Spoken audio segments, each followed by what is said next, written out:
Welcome to Public Forum, a community outreach program produced at North Idaho College on the shores of Lake Coeur d'Alene. Featuring guests from around the globe addressing a wide variety of subjects, Public Forum serves to educate and enlighten. Please join host and moderator, political scientist Tony Stewart, in welcoming today's guest. It is our pleasure to welcome you to a two-part series this week and next week, dealing with, first of all, the history of Farragut State Park, and part of the program this week and certainly next week will be also on activities and programs that are available to all the visitors at the Farragut State Park. It is an Idaho State Park, and it has a long history as commencing with the military base. We welcome to the program two guests who are the most qualified to discuss Farragut State Park and all the special things about it. First of all is Randall Boot, who is the State Park Manager. Randall, thank you for being here. We appreciate it very much. Thank you very much for inviting us. And I'm also pleased to have Al Leiser, who is the State Park Assistant Manager. So we have the top two supervise the park, and we're glad to have you both here, and thank you for coming.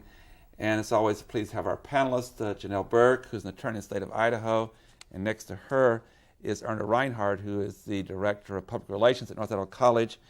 And I'd like to say, as we introduce the panel, that during our questioning, we have some wonderful slides to show you also for you who have never been to the state park. And with that, Janelle Burke will commence today's questioning.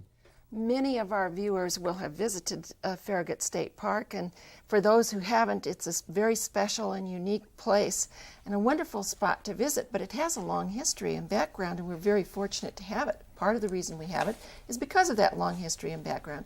So let's start with you, Randall. Can you tell us, how did Farragut State Park come into being originally? What was its purpose in the first place? The land mass itself was set aside as part of the Naval Training Station for World War II. After the Naval Training Station was no longer needed, the land was declared surplus, and the majority of that land base went to Idaho Fish and Game in the 1950s. It was managed for wildlife. In 1965, when Idaho created its own State Parks Department, it was then transferred in about 50% to Idaho State Parks to manage as a recreation facility. Well, it's a wonderful spot, but I'd always wondered, how did that kind of land mass, and maybe, Al, you can tell us how many acres are actually in the park at this point, and then how the U.S. government came to obtain that for a naval station. Well, the land mass right now is approximately 4,000 acres, a combination of Idaho State Park land and Idaho Fish and Game land. It originally became a naval base during World War II with the bombing of Pearl Harbor on December 7, 1941.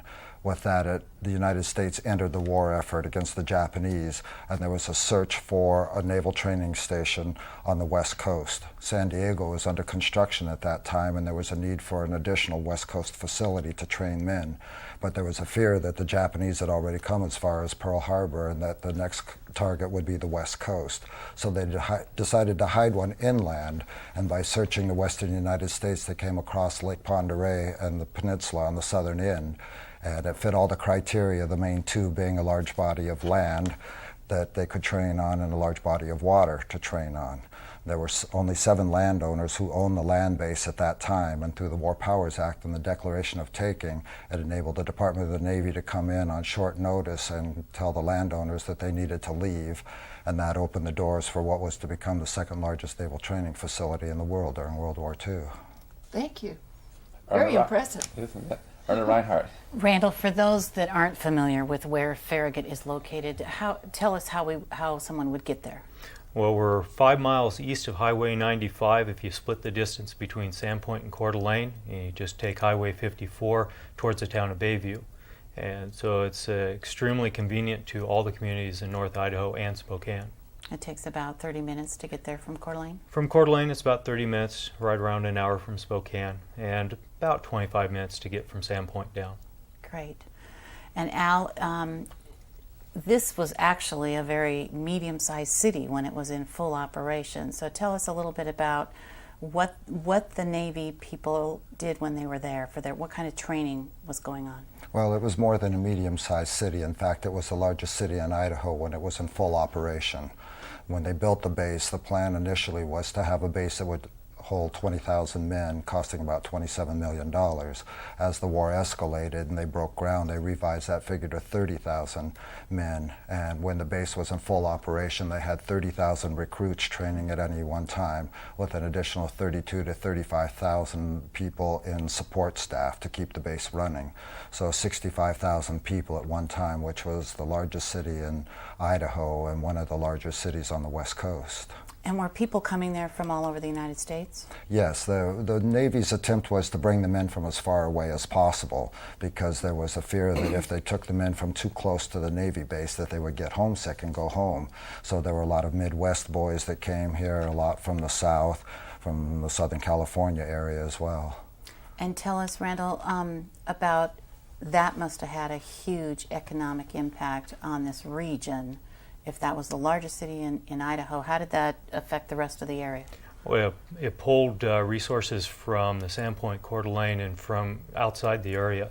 Although there were a lot of trees on the property itself, almost everything else had to be imported. So not only were the roads rebuilt, there was a railroad built, or spur line actually built from Athol into the park just to be able to bring in the supplies. The number of, as Al stated, you had 30,000 support people that were just there to keep everything running as the boots were going through the camp before they went off to their assignments. Great.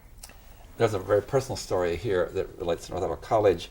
One of your employees at that time, when it was a naval base, one Saturday was called in by the president of this college back in the early days of this college, and she was recruited away from that base to become the registrar and manager of the bookstore. She had all kinds of activities, and she told me that story, which I think is very special.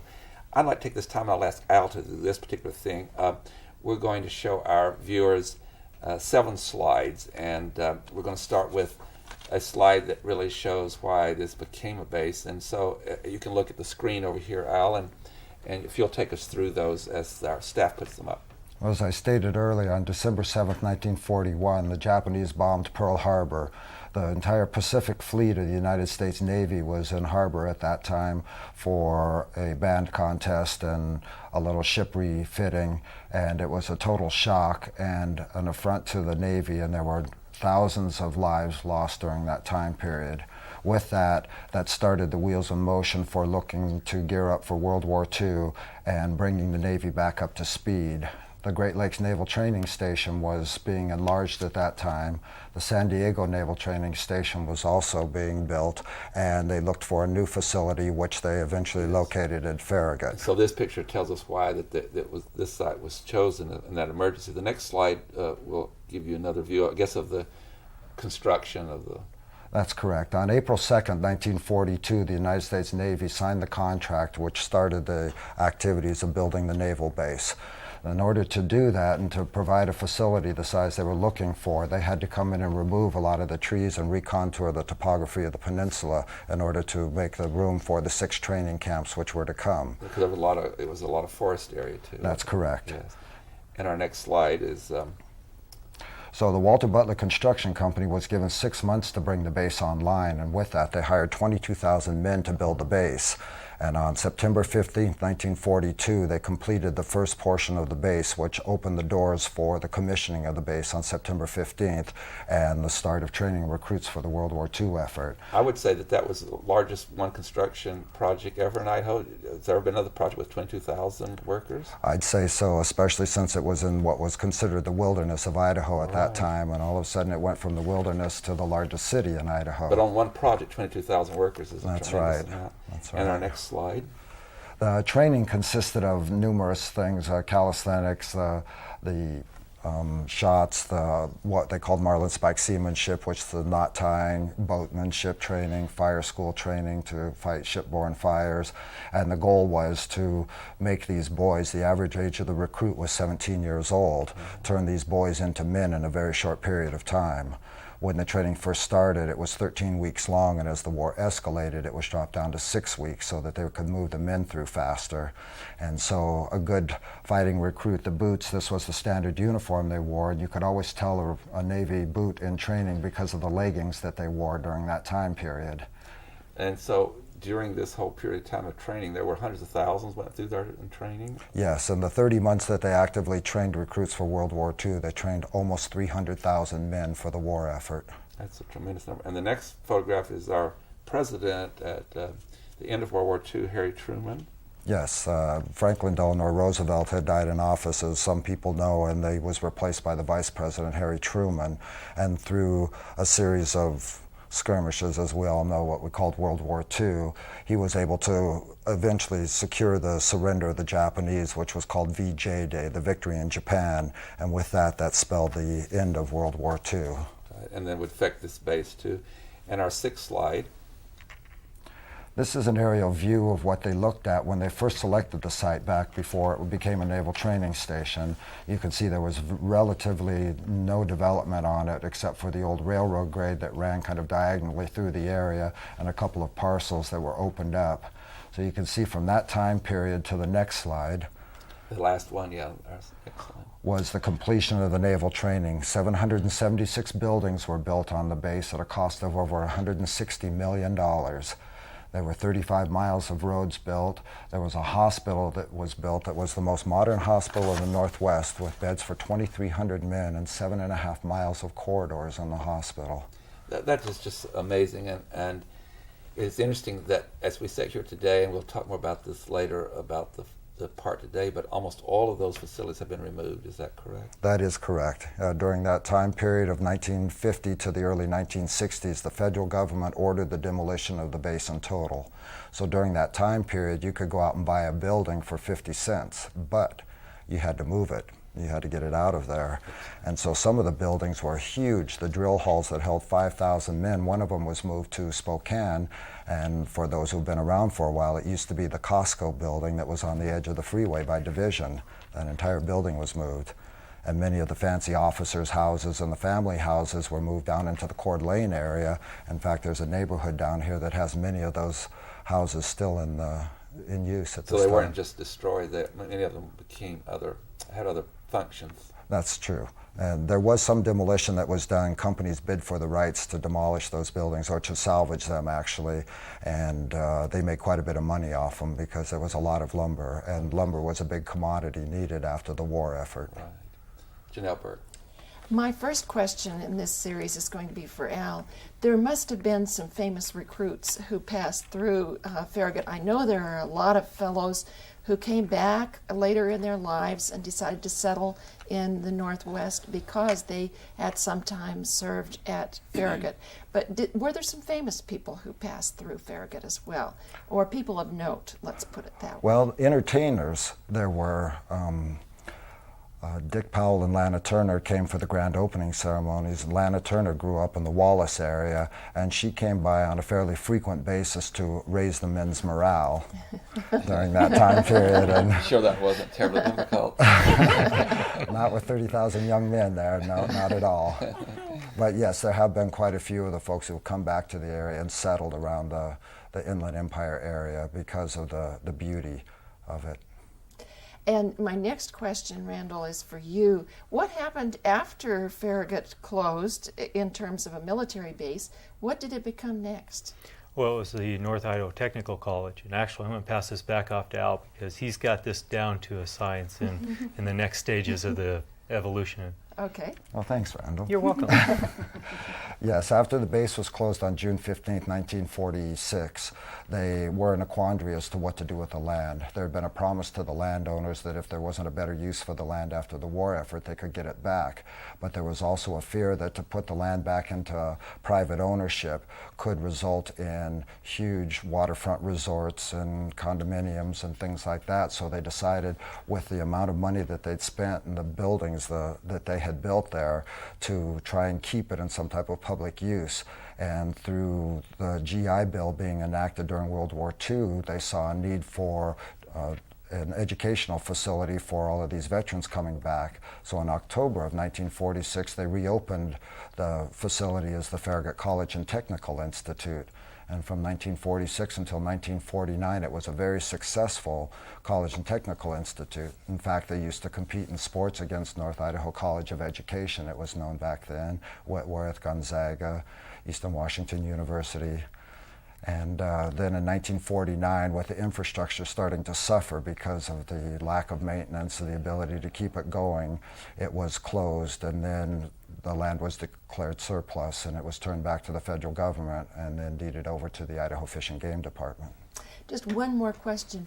Farragut comes from Admiral Farragut, I suppose, and so do you want to tell about the name, where it's derived? Sure. It came from the first Admiral of the United States Navy. His name was David Glasgow Farragut, and he was also the youngest admiral to ever serve in the United States Navy, become an admiral at 16 years old. He came an admiral at 16? At 16 years old. I thought that was a misstatement. I thought he entered at 16. No kidding. That is, I'm sorry to interrupt, Janelle, but that was just... Too good to pass up, yes, right? I don't think anyone else will ever break that record. Certainly to Wow. Werner Reinhardt.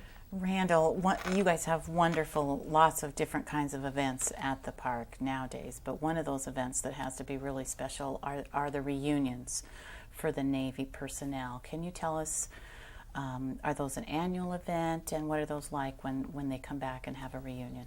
Well, they are an annual event. They're also a very emotional event for anybody that is either associated with the boot training camp or a family member that comes up to just see what their relatives might have experienced during their brief stay at Farragut. They happen every weekend following Labor Day. We just completed the 18th annual reunion. There will be 2 more, and at that time the formal reunions will end. That will also commemorate the 60th decommissioning of the base, and so we look forward to having 2 more out at the park. It's a wonderful event this year. We also tied it in because we had a salute to heroes on September 11th, and the local fire department came out along with Idaho State Police. Very touching ceremony hosted by Al Leiser here, and very appreciative by the local community. Excellent. And Al, I want to ask you one question before I pass it on to Tony. Tell us about the museum that's there and what is in the museum. Well, the museum is in the last remaining building of the Farragut Naval Training Station, the brig, or the original prison. For a long time, after all the buildings were removed, it was a storage facility. It was the first headquarters for the park staff when it became a state park in 1965. And then approximately 1991, I started working on a museum in the building, cleaning out cells and moving storage areas around, and I started to amass quite a collection of memorabilia from these veterans who've come back over the years, and that being the last remaining building, it seemed only fitting to use it to commemorate their years of service with the military. And so since then we've expanded the museum 4 times, the most recent one being the night before this last reunion, and opened up a new wing, including a theater for them to be able to see slideshows and productions, and it just improves all the time. It's like Christmas every day because I receive things in the mail, because most of these men are, the youngest at this reunion was 73, the oldest was 94, and they're looking at a time period in their life now with the memorabilia they have as to what to do with it. Pass it on to the family. Will there be any interest, or would it be better served in a museum where we're preserving the past for the future? And what kind of things would someone see if they went to the museum? What the kinds of things are on display? Well, we have everything from restored cells that were used during the time that it was actually a prison, to the construction photos, uniforms, the original bunks that they slept in the barracks buildings. We have the original knot board that they sat in front of when they learned to tie knots. We have the paintings out of the Officers Club that are on display there, as well as hospital bedpans. And the Waves uniforms, military uniforms. It's a wide collection of memorabilia. Great, thanks. Our program is pre-taped and runs at a later time, and we're taping this in September, but it will be a later time it runs, and so I wanted to make that note that when you indicated that you just recently had, another one of your wonderful reunions, but I want to emphasize that a little bit more. You indicated in your answer, Randall, that only 2 more are going to take place, and I assume that's because, unfortunately, so many of the heroes from World War II have passed away because, as the time has passed. I assume that the reunions that you've been having are been decreasing for that very fact. Is that one reason why you're bringing those to an end? That is one of the reasons, yes. As the population ages, the ability to travel, the number of people that can travel has decreased. But at the same time as the reunions themselves are now going to come to a close formally. Of course, we see veterans throughout the year that come back to see the camp. The park right now is embarking upon a Veterans Plaza, which would be our honoring of the Naval Training Camp and the members of the Navy forces that trained there. And so hopefully within the next 2 years we will be able to take the area out in front of the brig and make an appropriate honorarium to the veterans of that era. So right now we are looking at a piece of artwork, moving in a garrison-sized flagpole, re-landscaping the area in order to tie in with the museum and the other efforts at preserving this piece of past. Some books have been written recently, one by a famous journalist in particular talking about this as America's greatest generation. You know, that World War II was the one time when we came the closest to losing our freedom or liberty. It was a tremendous threat with Hitler or the axis of Germany, Italy, and Japan. And we lost over 400,000 men and women, which is just mind-boggling how many people sacrificed their lives.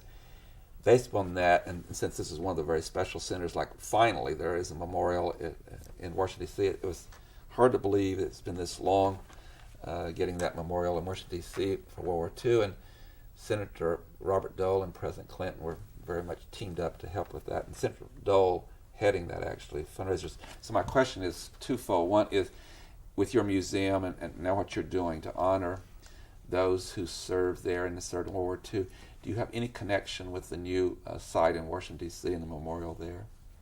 Not at this time. We have considered what is referred to as the Lone Sailor statue, which would be a replica that is on display in Washington, D.C. As we look at evaluation of what is the most appropriate way to remember the training that went on during that camp, we are probably going to go out to the local area and ask for the artists to come forth with different suggestions and go through a process there to get a piece of artwork that would tie directly to Farragut. The other question is, before going back to the panel, and that is that, as I indicated, with hundreds of thousands of lives lost in World War II, I obviously assume that some that were trained there lost their lives in that war. And when you have these reunions, or when you put together the museums that you have or a memorial site, do you have visits from, or even suggestions from members of families who lost their loved ones in World War II? Yes, as Randall said earlier, it is a very emotional reunion.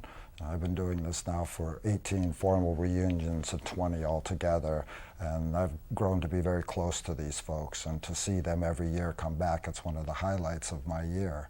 And every year the TAPS list, they call it, grows longer and longer. Between last year's reunion and this year, there were over 90 that were added to the TAPS list. So it's refreshing to see that they're bringing their family members, the younger family members, in so that they can see this time period in their life when it was a life-altering time period for them. Do some of the people who could not come back because they lost their lives in World War II, do some of their family members ever come to Farragut? Yes, and they contact us, and we have a newsletter that's put out by a couple. He was a veteran of World War II, and they've got over 8,800 people on their mailing list that they send the newsletter out. It's specifically about the reunion, the activities, and what's coming up for the next year. Sure. And that goes out to the families as well as to the veterans. Okay. Janelle Burke. Randall, my first question is for you, and that is, if people are interested in more information about Farragut, because our show goes out to a broad area, what is the way that they could contact you? Certainly the most modern and easy way is to go online, and we're located on one of the links at www.idahoparks.org. You can locate all the Idaho parks underneath that link. Farragut will bring up about a 2-page summary. It's very brief because Farragut is a very active park, very large park, and we're constantly doing something out there. But that's the simplest way. They're also more than welcome to contact us by phone, which is an area code 208-683-2425. But because we are so active, it's very difficult to get through by phone. So we do suggest they start with the website. And then my next question is for Al, and that is later on, after it was no longer a base, it was used for large gatherings, and one of those was a Boy Scout gathering. And there are a lot of people who also come back because they were Boy Scouts who attended that very special event. And so can you tell us a little bit about the Boy Scout Sure. jamboree that was held there? Actually, Farragut has been well known for scout gatherings of all kinds. The first that actually were the motivators to get it changed to a state park were the Girl Scouts of America in 1965. And they held their first international jubilee there in 1965 with 10,000 girls. The Boy Scouts came in with only world jamboree ever held in the United States to date in 1967, with 17,000 Boy Scouts and 105 free world nations represented. And they came back again in 1969 with the largest national Boy Scout ever held in the United States. The jamboree was 42,500 boys. And I'll bet you had tents all over the place. Oh, every mobile place in the park was covered with Boy Scouts. And I'll tell you, when you got 42,500 of them, we have an amphitheater that holds 65,000. And for the closing ceremonies of that jamboree, they fit 67,500 people into the amphitheater. I'm sure you didn't have the fire department there for that particular event. They weren't not invited to that. Everybody was prepared for their motto. I just couldn't resist that. I'm thinking of overcrowding in buildings and places. Erna Reinhardt. We're almost out of time, but we're going to continue this discussion next week. But Randall, give us a little teaser about what the park's used for today. Oh, today it's used for everything from weddings to campouts to group campouts, Northwest Mounted shooting displays, model airplane, the museum, and just the basic, going back, finding a nice quiet place, taking a trail, going along the lakeshore, and following through with what recreation means, recreating yourself and being able to step away from the rigors of everyday life and come back into it fresh and ready to go. Excellent. On that note, we bring the program to conclusion, and as Erna has said, we will have you back next week, and we're very fortunate to do that. And when we talk about the park today and all the different kinds of activities and why visitors are welcome, we have some more slides of today and modern, and so we'd encourage you viewers to tune in again, and we would also encourage you to go visit that state park. And in a recent program we had here, we talked about also very wonderful hiking trails in this area, so we particularly encourage our friends in Canada all to come and visit with us too. We sound like the Chamber of Commerce on this program the last couple of weeks, but that's perfectly fine. We'd love to have you here, and we have a beautiful place to visit. Again, please be with us again next week, and we will discuss this subject further. Until then, please have a good week. I am Tony Stewart.